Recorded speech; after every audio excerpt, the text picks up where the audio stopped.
Hello to everyone who is watching and listening to us today. Today we have as our guest 3D artist and educational program author Anna Beganska. Hello.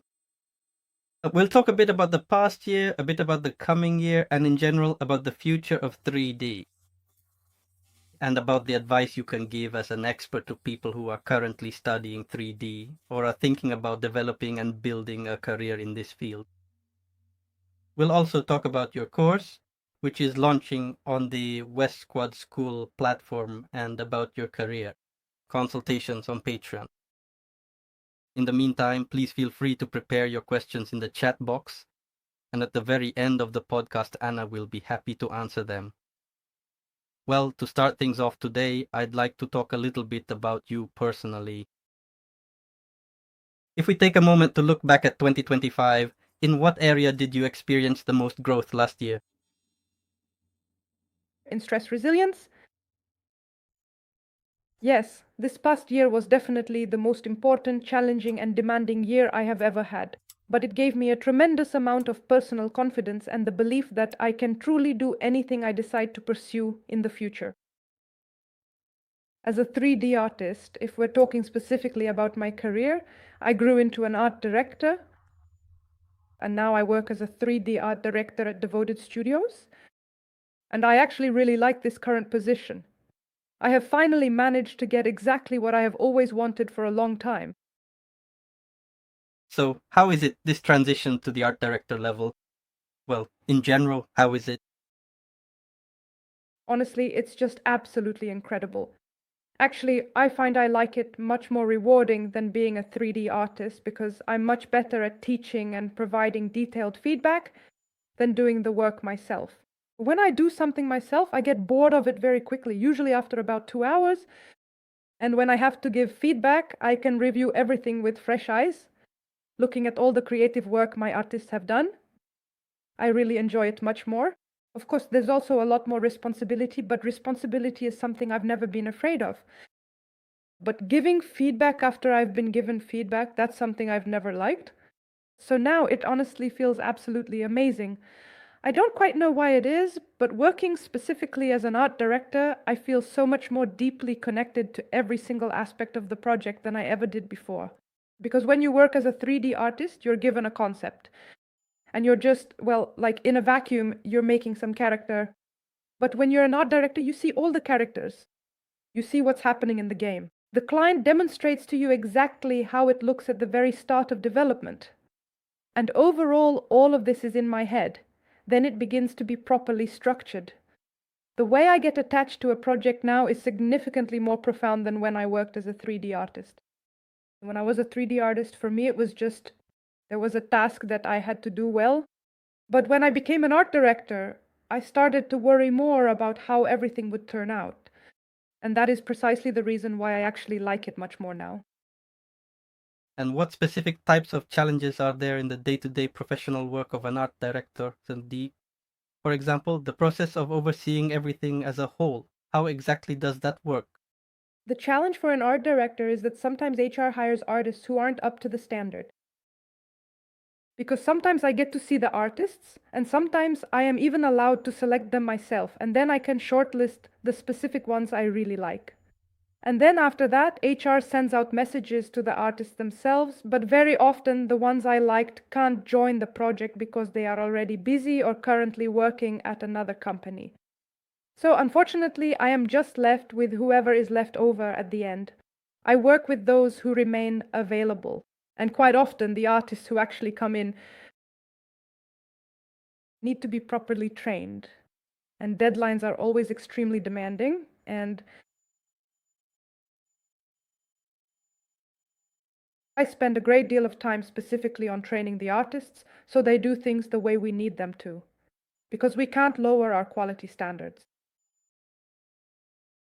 And sometimes the thing I dislike the most happens, and this has actually occurred on a few different occasions, when, for example, we are creating a new character, and at every single stage of the process, we send all the files over to the client for review.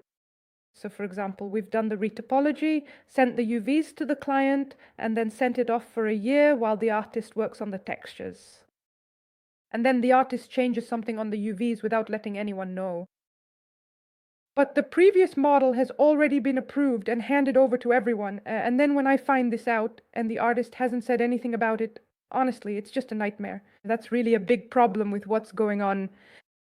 It happens sometimes. I always say, don't be afraid, I'm not going to bite you. It will come out anyway. From my personal perspective, that is definitely the most challenging aspect. Overall, I really think it is much easier to manage the daily workload effectively as an art director than as a 3D artist. Let's put it this way, I get tired much less, and at the end of the day, I'm more satisfied. Because when I worked as a 3D artist, I got much more tired. And what I really didn't like was that at the very end of the day, I just wanted to lie down and stare at the ceiling instead of doing anything productive at all. But now, after work, I feel like I can actually do something for myself. The United States of America. And something else. That's how it is. I see. And you, as you said, last year was really tough for you. And as I understand, there was just a ton of things to do. At the same time, you were actively mentoring others, working as a professional art director, and also recording your own courses. How exactly do you manage your time so effectively? How is it all organized for you? And how do you personally handle it all? Time management. Time management has always been one of my strengths. I can manage to do absolutely everything I need to. Mentoring, courses, recording things, new courses, recording, and consultations. The only thing I don't manage to do is run my social media. If you happen to see me being quite active on social media lately, it simply means that either I am currently away on vacation or I am staying somewhere with absolutely no projects to work on for a certain period of time. As for the concept of time management, honestly, I do not even know where to begin. I just know how to do everything quickly. I just do everything quickly, even when I worked as a 3D artist. For example, if we had a character and I was supposed to make the high poly in 10 days, I could make the high poly in 5 days. I just wouldn't tell anyone that I finished it so quickly. And so if I have this extra time, maybe I shouldn't say this, but I've already started. That's why I can work 4 hours a day instead of 8. And no one will ever know about it. This way I free up more time for myself. But I still turn everything in on time. I just know how to do everything quickly. Yes, it's been this way since childhood. I don't know, I think since I was 6, I've been sleeping with a planner, always knowing I have a ton of things to do. And that's how I managed to get everything done. Yeah, and last year was difficult, not because I had to somehow juggle things, but because my plans changed. Because at first I was preparing documents for an O1 talent visa to the US. I had all the paperwork ready, I was about to apply, but then I changed my mind and decided to stay in Italy. And I had to, go through all the bureaucratic stuff, all of it in Italy at first, and it's really hard, and there are so many things that don't depend on me, but have to be done quickly. And so you're doing something in your own thing, and then you have all this bureaucracy, and it was really tough emotionally. That's why it was a tough year.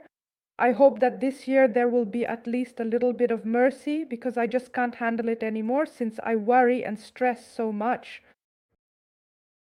To be honest, I was also quite surprised. How exactly did you suddenly decide to turn away from the United States back then? So suddenly. They're saying in the chat, don't reveal the secrets, it's because for, you get it done fast and it leaves you with some spare time. Yeah, well, I actually know a lot of little secrets about how to work much faster and exactly where to steal some extra time. And what would you say is the main thing that has changed in you as a specialist over this past year? Well, I don't really know, but I've grown to love GameDev so much more now. Because before all of this, I had a large number of various projects I truly wanted to work on, and I actually did spend time working on them. And in general, my personal motivation, specifically as a creative artist, as someone who truly wants to work in game dev and not in something else, for several long years, I just completely lost it. That is to say, the only thing that really mattered to me was exactly how much I was being paid. That was my only motivation. And I want to say right away to those who think there's no money in game dev, that's absolutely not true. There is money in game dev. At a certain level, it starts to appear. You need to have a good portfolio, decent experience, and know how to sell yourself. Well, there is money there. And when I eventually stepped into the role of an art director, since I became much more deeply involved in the comprehensive end-to-end development of the game, meaning I could see exactly what was unfolding at all the different stages, it somehow became very dear to my heart. And I cultivated a profound and lasting emotional attachment to the very intricate process of game development itself. That's what changed for me mainly. Another thing that changed for me is that before I started working as a professional 3D artist, I was convinced, I truly believed that there were a vast number of amazing artists out there, so many really talented ones working in the field. But when I first started working as a professional art director, I began to realize that more often than not on ArtStation, it is just a cool render. In reality, I tell all of my students, for example, that when you upload your work to ArtStation, in addition to that initial high-quality beauty render, I really need to see the full wireframe of your model. Your textures, meaning the base color separately, roughness separately, all of that, so I can understand what you are capable of. This way, the artist becomes predictable. And that's exactly what's needed for the company. The company needs to understand what to expect from you. If there is just a clean and high-quality render, then it is quite possible that it's Zeremisher, or perhaps some kind of fully automated retopology, or even automatic UV unwrapping. And that's how you might hire someone and then realize that the person doesn't know certain specifics of the game dev pipeline. And honestly, I was shocked by this. I was sure there were a lot of really talented 3D artists. But I don't know, maybe it's the way HR selects them for us or something, but this happens very often. Or very often from the art side, everything is just great, amazing, wonderful artists. But then we move on to the technical aspects, which nobody likes. Retopology, rigs, baking. And there you have to learn everything all over again. And if someone learns quickly, that's awesome, no problem. But if it takes a long time, well, that's how it is. Let me ask you a very specific and important question about your investment portfolios. We discussed in the community how important it is to display the UV map so that the wireframe is visible on the UV. Is it possible to set up the UVs to hide the wireframe and only show the UV shells instead? Well, honestly, it's just a picture. Yeah, it's just a picture. That's how I always do it. I just take a screenshot from Maya where my UVs are laid out right in that UV space. And then I combine it in Photoshop and arrange it there. It's very important. For instance, let me share a specific example with you. I was once hired to work alongside a senior art director. When I first showed them my finished UV maps, they told me that they also really needed to see exactly what those UVs looked like in the layout. I sent them my UVs and he said, "Great, you're hired." This is really quite important. I understand. Thank you very much for that. And now, just to wrap everything up, I have one more thing to ask about the past year. With this final question, looking back, what are you truly most proud of during the year 2025? Yeah, that I can do everything. That I can get through any difficult or challenging situation, and that I can keep moving steadily toward my goals, even where no one else goes anymore. I will keep going forward because I am very creative. I can find a way out of almost any tough situation, and in the end, I will get exactly what I want. So I guess that's what I'm most proud of in my life. Now we can finally move on to this year and take a look into the future. In your opinion, which areas in 3D will be the most in demand in the next few years? The same ones as before. 3D isn't going anywhere. AI still can't replace us. It can't even replace 2D artists yet. So it is essentially the same as it was before. Character art, environmental design, and also riggers, animation, VFX, and setup in the engine. All of that continues to be highly relevant. I don't think any of that has vanished or undergone any significant transformations at all. All of it is still there. It's just that we understand that every year, even for juniors, they're demanding better and better portfolios from us. And that's understandable because technology is moving forward, and for example, now it's easier for a 3D artist to become a junior. It's faster and easier than it was 10 years ago when I started. Now there are courses, tutorials, and you can even reach out to a mentor. So generally speaking, it has become much more straightforward now. Because when I started 10 years ago, I studied at the 3D Maya school, which I think is now called Art School here in Kharkiv. At that time, there was only that school and 3 game development companies in all of Ukraine. And I couldn't even imagine that I could pay somewhere and study, for example, a think tank or find a mentor or ask someone for advice. In other words, it was almost impossible to do. Now it has become significantly more accessible and easier, but at this very same time, the professional requirements for entry-level junior positions have notably increased. Yes, that's how it is. That's cute. So, since we have already touched on this topic a bit, I would really love to hear your thoughts on how you feel about the rise of AI and all the massive changes happening right now with the rapid automation of the entire profession. Absolutely fine. Honestly, absolutely fine. For example, I constantly use ChatGPT all the time. I don't know how we could live without it. I use ChatGPT all the time. I don't use any AI for work because, first of all, I don't know them. Secondly, I am not entirely sure where in the development pipeline I could actually use them.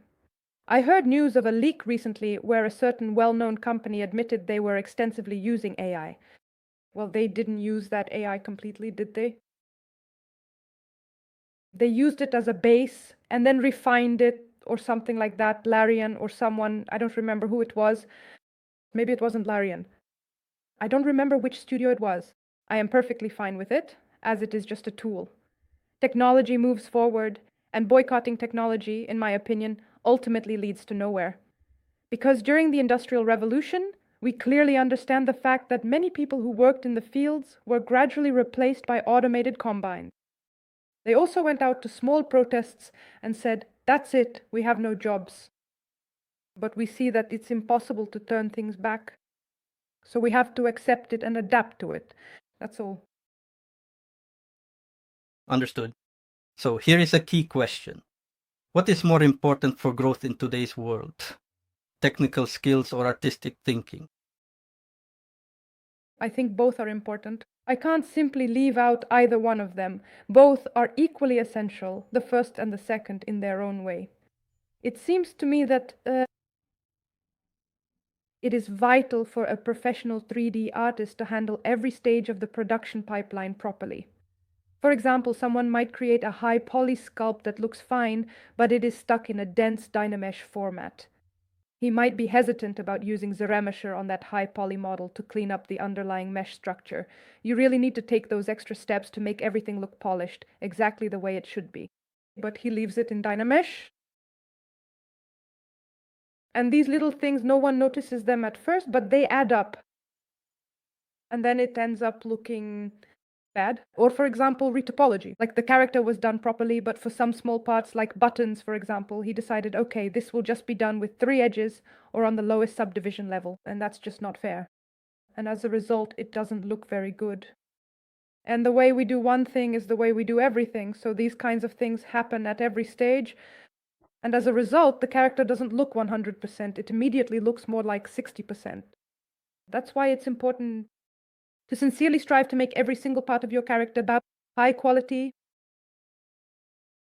I also believe it's important to think strategically when we're building our portfolio, because I know all of this myself. When we start out, today I want to make a dragon, tomorrow I want to make a castle, the day after tomorrow I want to make a barrel, and I don't know, in a month I want to do animation. And then your portfolio is just, well, a total mess. And then people end up with like 10 things in their portfolio. Everything they can do, and they can use Photoshop too. You know, everything is just thrown in there and the person tries to find a job, but they won't because it's just a jumble of everything. You really need to focus if, for example, you want to be a 3D character artist specializing in stylized characters. Just make stylized characters, I'm telling you. Don't make barrels, don't make environments. You need to list that animation. First, learn how to do it well. Get a job, gain some experience. If in 3 years you want to move into realism, you'll redo your portfolio and switch then. Or if you want to go into animation, you'll redo it and move into animation. But I'm asking you, focus on one thing. Because without this kind of strategic thinking, you could end up searching for a job for a very long time and keep writing over and over that there are no jobs in MDF. But that's not true. There are plenty of jobs. There are jobs out there. You just need to think more strategically. And another important thing, oh my God, I'm going to tell you everything now. Another important thing is to publish your work everywhere. You never know when or who might see you. Maybe you'll catch someone's eye and they'll recommend you somewhere. Or an HR manager might see you and invite you for an interview. There is no need to be afraid. Publish your portfolio and ensure that you keep it well organized. In other words, it should only contain your very best professional marketing tools. And on platforms like Instagram or LinkedIn, you can post whatever content you want, work in progress, and so on.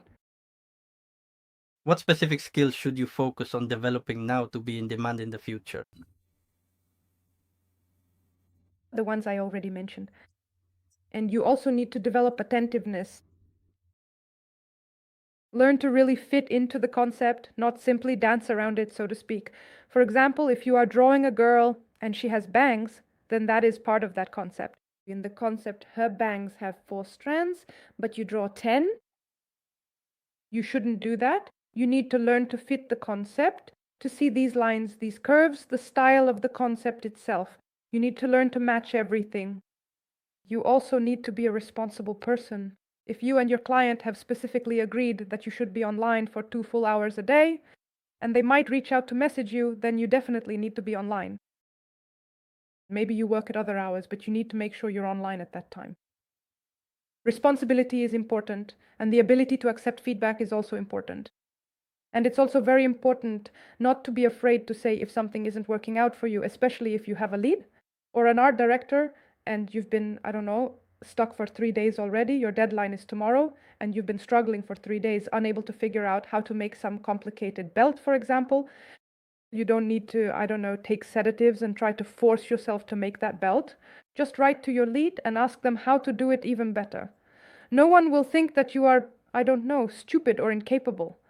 They will help you and they will give you some good advice because your growth is important. Leads, your art directors, you're all on the same team.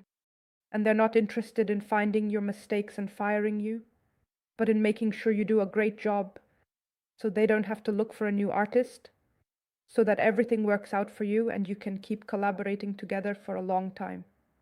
So that is why all of this is so very important for your future. So basically, if we're talking, let's say I'm a 3D character artist and haven't worked as any other kind of 3D artist. If we're talking about character art, the main things you need to be able to do are high poly modeling, clean low poly modeling for game development, UV mapping for game dev, baking, and texturing. That's all you really need, classically speaking. And things like Unreal Engine, if we're talking about a big company, there will probably be other people handling that. That's called a technical artist who will be setting all that up here, there, and everywhere. You just need to be able to do the basics. So you don't even need a year. Well, I mean, we're talking classically. If you want to, of course, why not? For example, I don't know how to use Unreal Engine, and I've never opened it in my life. Unreal Engine. And that hasn't stopped me from building my career, from being a great 3D artist to becoming an art director. Awesome. Now let's imagine you're starting to learn 3D from scratch right this year. Where would you start? That's a really great question. I would either find some course or look on YouTube, but probably not on YouTube, because when you're just starting out, you have no idea what you should even be watching. There are tutorials about Blender, ZBrush, Maya, 3D Max, Houdini. Basically, it's all over the place, you just get overwhelmed. I would find some basic course where they just explain things in a straightforward way, how the pipeline works, which programs are used for it, and I'd just learn the tools. Basically, what 3D Maya was doing 10 years ago. So after completing that course, you'd come out, not quite ready to build a full portfolio yet, but you'd definitely know how the entire system functions. You'd have tried out all the different programs, explored the various tools within each one, and developed a solid foundational understanding of the overall pipeline. And then after that, during that time, I would figure out exactly what comes next. Where I want to develop myself. Do I want to go into characters, into environments? Where do I want to go?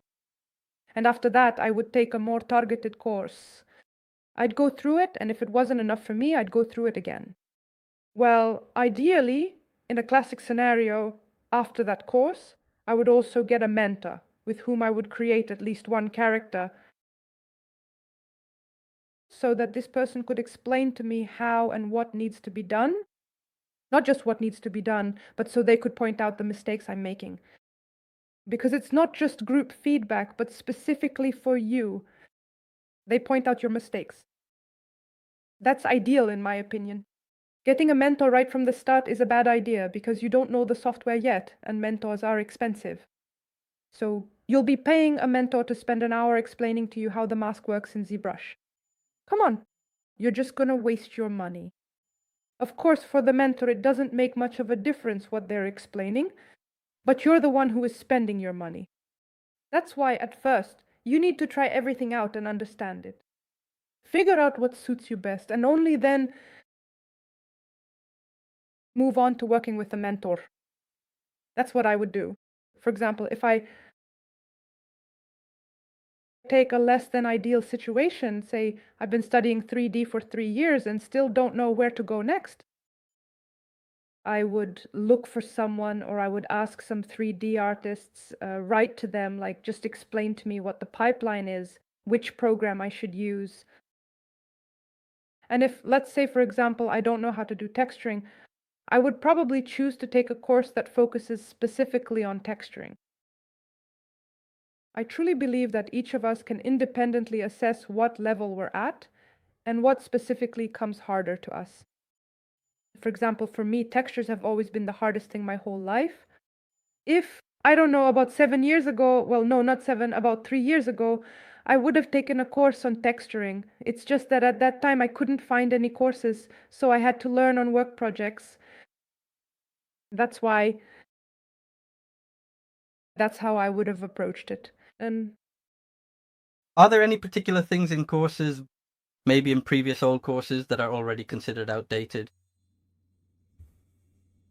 well, 3D Max for game development is simply no longer a relevant choice.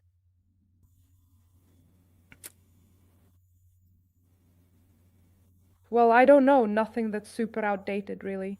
I definitely wouldn't go for those very low poly courses where you have to make super low poly characters, like, one character with just 500 polygons. It seems to me that modern automotive engines have become significantly more powerful nowadays, so that is not really the specific requirement that is needed anymore. So the relevance of courses, well, like some courses where they teach you to make textures in Matbox, I personally wouldn't take something like that, for example. Got it. And maybe, are there any specific details you could recommend, or not even just details? But how would you advise people who are currently choosing their life path? What exactly could help them choose their own direction, or find their very own unique thing? To figure out what they actually like. I can explain using my own example why I'm a character artist and not an environment artist. When I watch a movie, I have no idea what the environment looks like. I focus specifically on the person, on the character. I notice the hairstyle, the costume, how they look. In other words, I look at the character. My mom, for example, watches a movie and says, "Oh my God, look at that tree." And I don't even notice that there's a tree there. Like, there are people who say, "Look at that castle." So when a person watches movies, well, I noticed this from movies, when they watch films, they notice something specific. I know quite a few people who watch some Disney movie and say, "Look, the animation here is remarkably different. The way they move is quite different than, I do not really know, than in Zootopia 2. But well, if you ask me, do you remember how the animation was there? I have no idea. I don't notice that. I always start by noticing the people and the specific characters involved. For me, that is the very first thing you should pay close attention to so you can figure out what styles you truly like more. And of course, as you move through the creative process, you can take a much closer look at the details. For example, you can start by taking some kind of standard base mesh inside of ZBrush to begin your sculpting work. Find some concept and just start working on it, even if you don't manage to make anything. Just start working on it and pick a concept, for example, a barrel or something like that. Go ahead and start working on it right now. Then take a moment to see where exactly you feel more of that internal energy and the genuine desire to finally bring it to completion.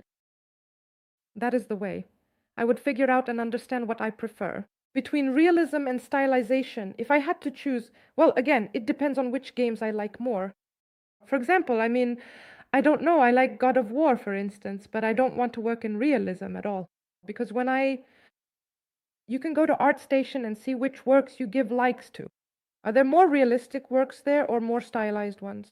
100% more likes. I give likes to stylized works and click on pieces with stylization rather than on those with hyper-realistic rendering. Not because they're bad, just because it resonates with me more. That's how it is. Great advice. And when you carefully browse through the various portfolios on ArtStation, what would you say are the most frequent and common mistakes you see among beginner three-dimensional artists who are just starting out? Unfinished works. Unfinished works. You know, when you already like it and want to post it as soon as possible. There are a lot of those. They didn't finish it and decided, oh, rendering, why bother doing it? So in ZBrush, they hit Shift+R, rendered it, and moved on, already planning another character. Many works remain unfinished. They might have one part done really well, one part looks great, but another is left incomplete. For example, the head and hair turned out great, but here they just threw something together, I don't even know what. Just something for the sake of having it. That's what I mean. Unfinished works. A lot of them. It's not like, if you asked me to show you exactly which ones, I probably couldn't find them because I don't even remember them. But if you look closely, there are a lot of works with bad rendering. I mean, the work itself is done really well, but the render is bad, and I totally understand people like that. Because rendering is the last thing left to do, and it's the thing you want to do the least. You just want to put that work aside even before you get to that stage. High poly models, and you still have to do the textures. We've already been through all that, and now you still have to do some rendering. And don't even get me started on posing. Yeah, that's preferable too. So bad rendering is a very common mistake. And I get it, because it's hard to find dedicated rendering courses that actually explain things to you. That's why, by the way, I also have a rendering course that will soon be available on the school's portal. See, rendering is important, and there are so many nuances. How to set up the camera, how to adjust each material, how to set up the lighting, and how to do it all in Photoshop. How to process it, how to present everything correctly. A bad render can really ruin your work, and that would be a disaster. Or common mistakes that I see, well, it's not exactly a mistake, it is more of a specific issue that doesn't really make you feel like clicking on the icon. What is the actual name of it? Preview? Yes, on that preview. It is actually when the work, is in that very specific pose, in the A pose. And the face just doesn't have any emotion after the texturing is done. No emotion was added at all. And that's why, it doesn't look very good. Let me explain. We should have a beauty render. That's your best render. The one that turned out unrealistically good. We don't go to the Louvre and encounter characters in an A pose with such completely expressionless faces.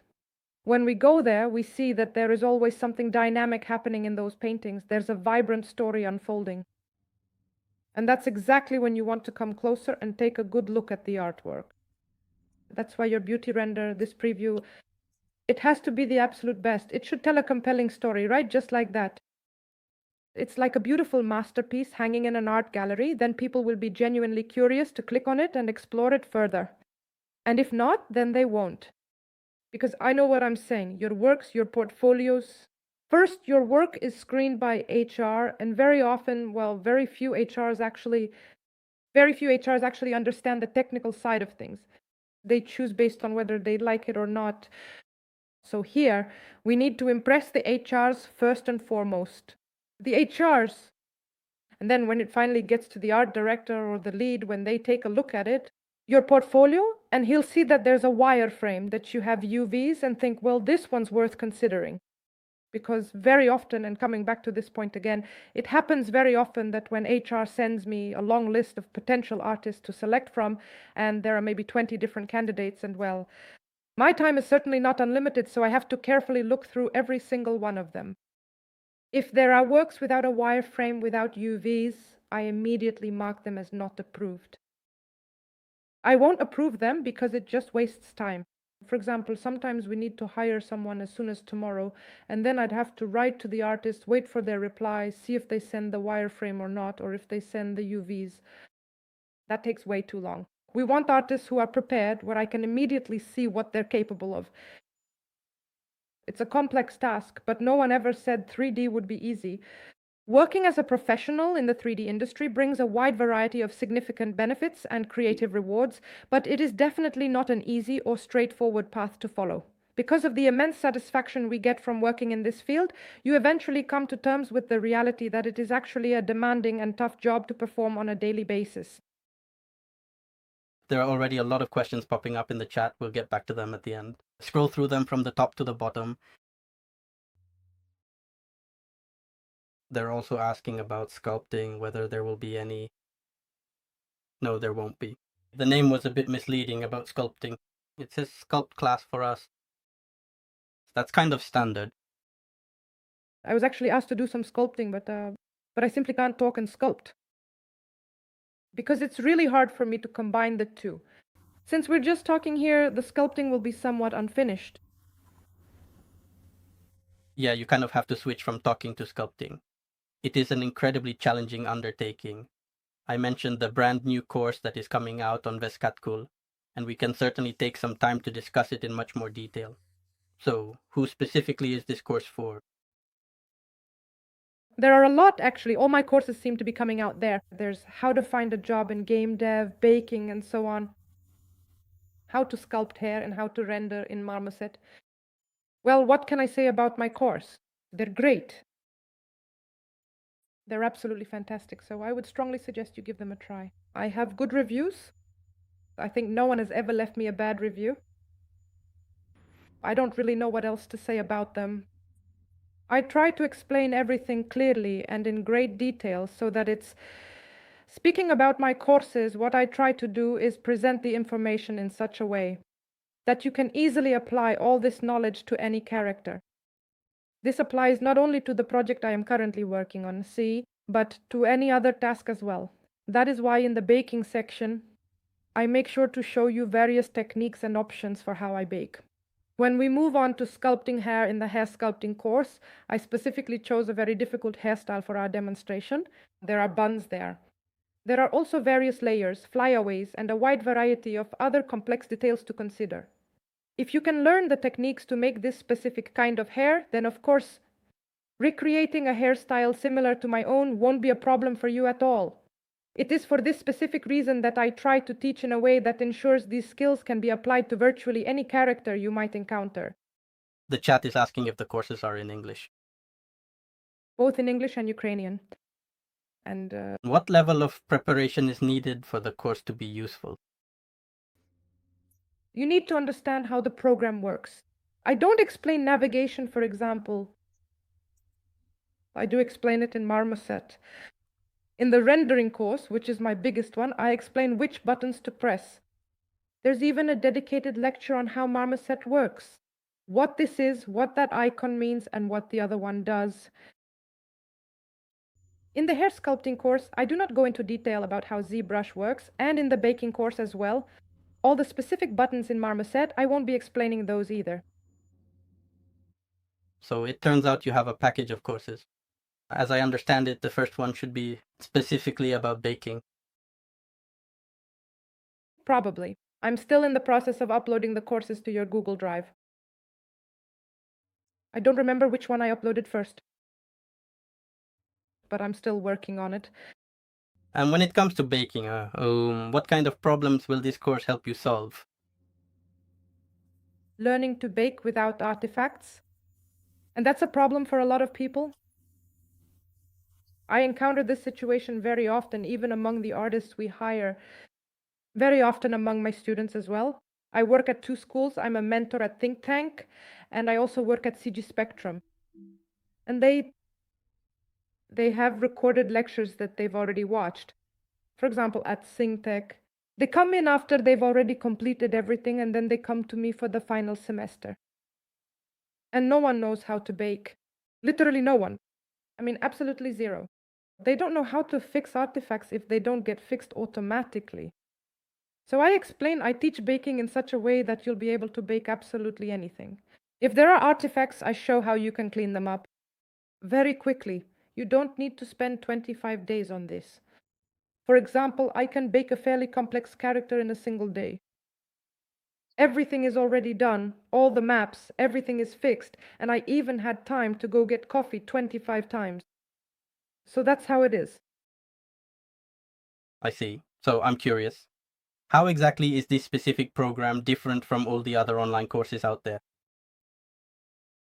I really have no idea how others explain baking, to be honest. I've never come across it, I've never needed it, never needed it.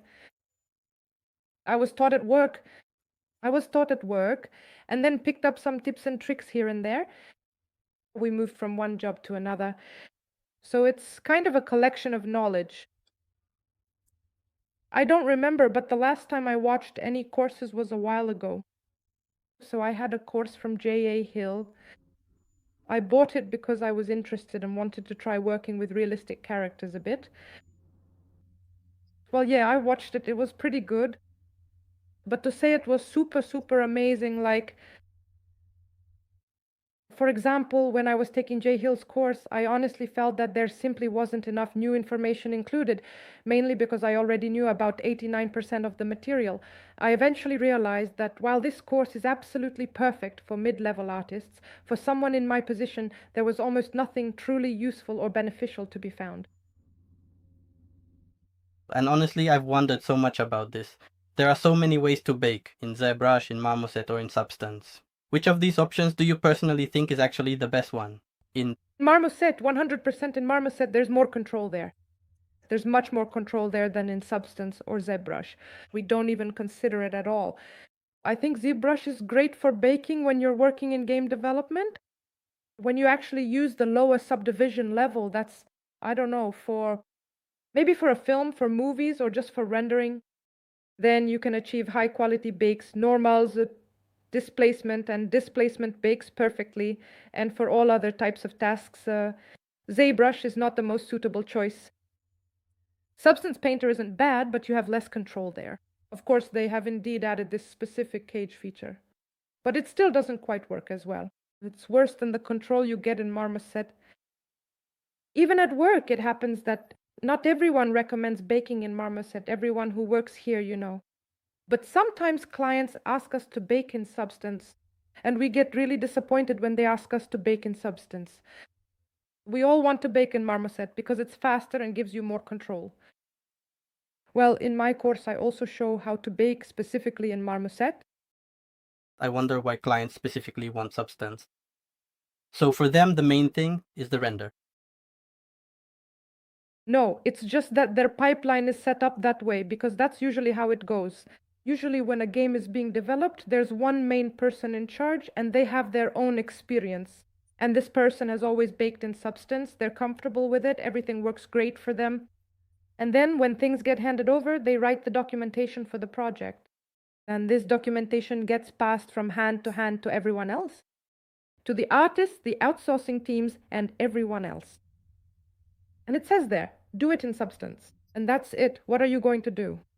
If you're working at an outsourcing company, you're not going to write back to them, wait a minute. Actually, Marmoset is pretty convenient. You definitely won't do that. It says Substance there, so you do it in Substance, and that's it. You just find a way to manage. That's why, actually, I've never worked on World of Warcraft.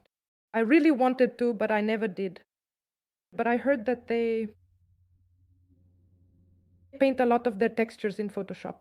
I honestly do not know, I really do not know, and I certainly will not say for sure because I have never actually worked there.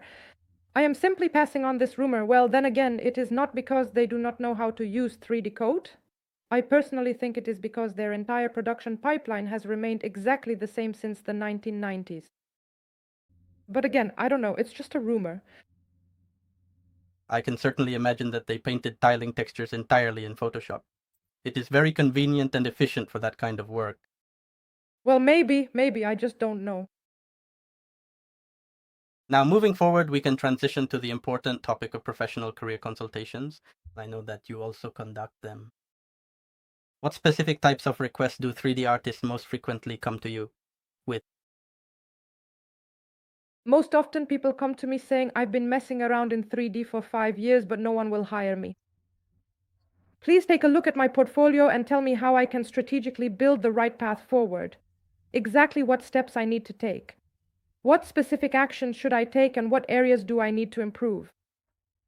And in general, give me feedback on my entire portfolio. Let's think about how I can improve it, what I can add to my portfolio. Finally, find a job in game development. And who would benefit the most from these kinds of consultations? For those of you who are feeling confused, honestly, for those who have been struggling and searching for a year, probably, those who have been struggling for a year and still can't find a job simply cannot understand the reasons why they're not being hired. That is, it seems like you have everything, but you don't know what to do, or you don't know which direction to move in. Sometimes people also come who can't make up their minds. Help me figure it out. I mean, how should I even begin to move forward? You see, once a girl came in and said she hadn't even started learning game development yet. So can you just tell me exactly where I should start? That's what happened. Ugh. In other words, even in today's conversation, I offered everyone a little hint on how to decide on a direction. Yes. What kind of outcomes can individuals expect to see from such conversations? They will have a clear understanding of where to go next. That is, in my consultations, the first thing we do is look at the portfolio. I say, look, these are your weak points, this one, and this one. If I see something there, I usually send out a questionnaire before the consultation, so I prepare in advance. And there, people indicate that they want to go somewhere, or sometimes they don't know where they want to go. Based on this questionnaire, we open the portfolio, and I point out, this is a weak spot, this needs to be improved. This part turned out well, here we can pause for now and focus on improving other areas. And there I tell them, if based on your questionnaire, I understand that you want to focus on characters, for example. After that, you will need to incorporate an additional 3 characters. A girl, a boy, an elf, an orc, something different each time, depending on what's in the portfolio. And then separately, I select one specific work and provide detailed feedback on that specific individual piece. I tell them what should be in their portfolio, which renders should be included and which shouldn't. And we also go through a document that I prepare in advance. In it, I select both free and paid courses as well as mentors. That's how it goes. And in general, well, I also provide a plan, what I would recommend doing step by step. So usually a person leaves with a clear understanding of where to go next and what to do. That's it. Everything falls into place in their mind. If any of you are interested in this, check it out. The link to my Patreon page is right there. I remember, it's somewhere at the top. It's Patreon, I believe. Ah, Yes, that's it. It's even on Patreon. It's better to write to me on Instagram. there's a link to Instagram as well. Well, I think we can move on to questions from the community. How much on average can a junior ask for so it's not too bold, but also not too little? $1,000. That's a fair price for a decent company. Nothing less. When I first got hired at a very reputable and well-established company, back when I was just a real junior, I remember that I think I asked for a starting salary of $700. They looked at me and told me, we actually don't pay our juniors any less than $1,000 per month. That was it. I believe, yes, they really meant not less than 1,000. That's a good beginning, a good start. Also, someone mentioned to me, for example, that in programming in recent years, there have been big problems with people who train themselves to answer HR and recruiter questions, but actually don't know anything themselves. How is the situation with this in game dev? Is this a thing that happens in the industry? Well, I don't know. You can always tell from the portfolio what someone can or can't do. Even if, say, there's no wireframe, nothing. And if you ask them to send it, you can immediately see from it what the person can do and what they can't. Honestly, even just by looking at the high poly model, you can clearly tell exactly what skill level the person is at. Yeah. So as I understand it, at Devota, you don't have any test tasks at all, right? You evaluate purely by portfolio. Right? No, not at all. Yes, just by the portfolio. There's no time to evaluate or conduct lengthy test tasks. There, they literally just reach out and write to you. Well, as usual, for example, if we have some potential projects coming up, they write to a person directly asking if you'll be ready to start work in a month or maybe in 2 weeks. If they say yes, the HRs make a note of it, and then when the project starts, they immediately contact the person. Honestly, I truly believe that when it comes to the process of job searching, especially in this current market right now, luck often plays an absolutely massive role. Luck really plays a big part. I mean, it's not like HR, they don't have a list of all the 3D artists somewhere in an Excel spreadsheet with everyone who exists, all sorted by skills and the connections people have given them. There's no such thing. So, if you happen to catch their attention, they'll reach out to you. If you don't, then they won't. At Devoda, if we're talking about artists, I don't think they post publicly. We have job openings. Either I recommend someone, and I do periodically recommend artists for my projects. That is because I personally prefer to recommend people I already know well, very often my own former students, because I truly know exactly what they are capable of achieving. Sometimes they find people themselves, just through ArtStation or based on a client's request. Very often it's just a matter of pure luck. Very often you just need to reach out and connect. Perhaps write to someone on LinkedIn or post your work on ArtStation. I used to write on Instagram quite a bit myself. I worked at Dardo Studio just last year, where I was recommended by a talented concept artist whose original concept I used to create characters for the Darksiders project 3 years ago. So we didn't actually know each other. It was through the project. I was at an outsourcing company while he worked at the main company itself. And we never really called each other or anything because I barely even knew who he was. We saw each other in Kunestein where everyone from Darksiders was posting, and we followed each other. He followed me on Instagram and I followed him back on Instagram as well. And we would like each other's stories. And 2 years later he writes to me saying, hey, there's a company opening up here. Are you available? Your style suits them. Can I recommend you? And I was like, of course. So things like that happen too. It's unpleasant to realize that you have to be not only an artist, but also a marketer. But yes, at a certain point, when you've built up your portfolio, reputation, and followers, it will work for you and you won't need to send your work anywhere else. But for now, well, yes, you have to be proactive. Yes, you need to do networking. That too. This also helps a lot. There really are times when you're just truly unfortunate, not because everyone is unlucky, but because it is specifically just you. I've had that happen to me personally. When I was looking for a job and then last year I had something else happen. I was laid off for the 3rd time in a year. Well, laid off. It was just the projects. They were shutting down and I was just in shock having to look for a job again. And I was already too lazy. I was just tired. And I was for 3 months, I didn't look for a job, just spent my savings. And then I realized the money had run out. I was like, I urgently need to find a job. For 2 months, I kept sending out applications, but no one replied. And I thought, what's wrong? Is my portfolio bad? What's going on? Well, damn, at some point, I actually started to get a bit depressed. And then, all of a sudden, 4 companies reached out to me at once, and all 4 made me an offer. I actually ended up accepting all 4 of those offers. I accepted the offer of the Devoted because they had a dedicated art director, and that was incredibly fascinating and unique to me. And I'm already working for them, but I kept getting even more offers up until July, and even as late as September. I was just like, wow, that is really quite something. And at the same time, a friend of mine writes to me. She has an amazing portfolio, like a senior level. She writes to me, listen, I just can't seem to find a job. I've been looking for a job for 2 months already, and she can't find anything while I'm getting offers sent to me right now. And we're on the same level. So sometimes it's luck, but this period passes. Last question. Why is there a trend now to reject without explanation?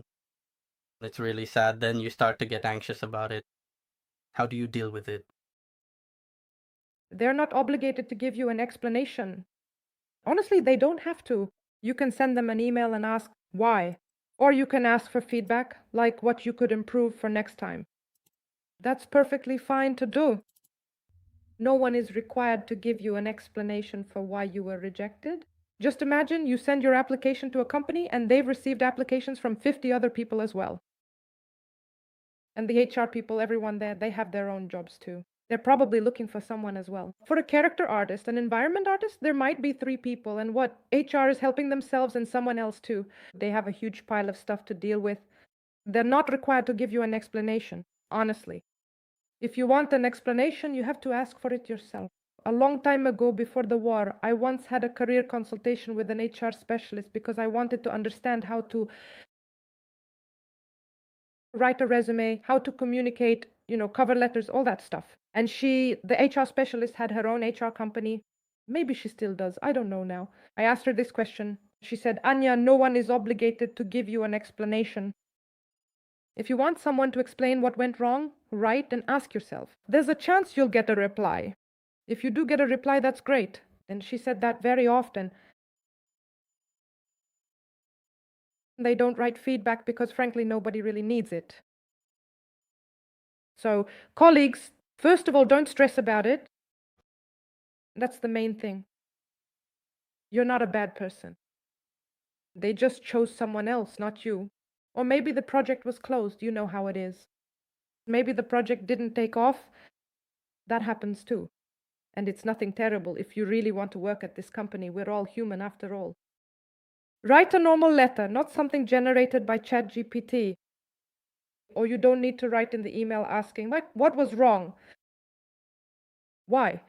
Yes, please don't do that. Write something more human. I really want to work at your company in the future. I'm very sorry that I didn't make it. Could you please tell me exactly what specific areas I need to improve in order to meet your requirements so that next time I can successfully join your project? Everyone is human after all, so maybe they will actually reply to you. I always tell people this specific story. About 8 years ago, back when I was just a junior developer, I made a certain kind of Chrome extension, but it turned out to be really, really terrible in the end. But I truly wanted to work on the Overwatch team, so I decided to write a message to Renaud Galland, who is one of the lead artists there. At that time, he was their art director for the project on Facebook, not on LinkedIn, on Facebook. I wrote to him, sent the Chrome extension, and said, hey, could you please give me some feedback? I really like it. Overwatch, that's my favorite character. And I mean, he's in America, I'm in Ukraine. Come on, who am I? Just to reach out to him like that. And he replied to me. He actually replied, Overpaint. He sent me a huge amount of feedback on what could be improved. And he actually still follows me on Instagram and LinkedIn, and he often tells me that I'm doing great. I mean, people, we're all just human beings after all. And you can always ask them to explain exactly why you weren't accepted, especially if you really want to get into that specific company. You shouldn't treat HR people or companies in general as if they're monsters, like they're just sitting there full of themselves. No one is full of themselves. No one is arrogant. They're just regular people too, sitting there with their own deadlines. And maybe, just like you, they're also afraid of losing their jobs. They might be facing layoffs, or maybe something just happened in their lives, like a power outage, just like everyone else. They have their own lives too. They're preoccupied with their own issues. So they're not monsters. They're not arrogant people. They're just like you. Yeah, that's a really interesting and unique case we're looking at with Renault. That's it, the questions are finished.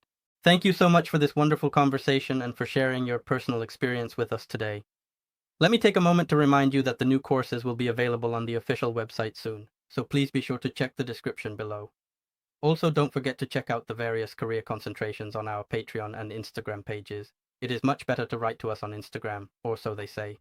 That is all for now. Thank you so much to everyone who was here with us today.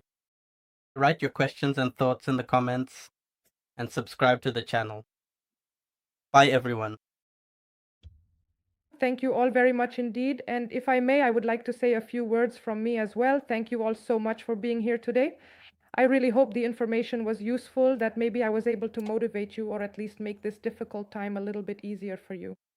And I hope to see you, all of you, later in the near future as my colleagues. Have a great evening and take care of yourselves. Bye.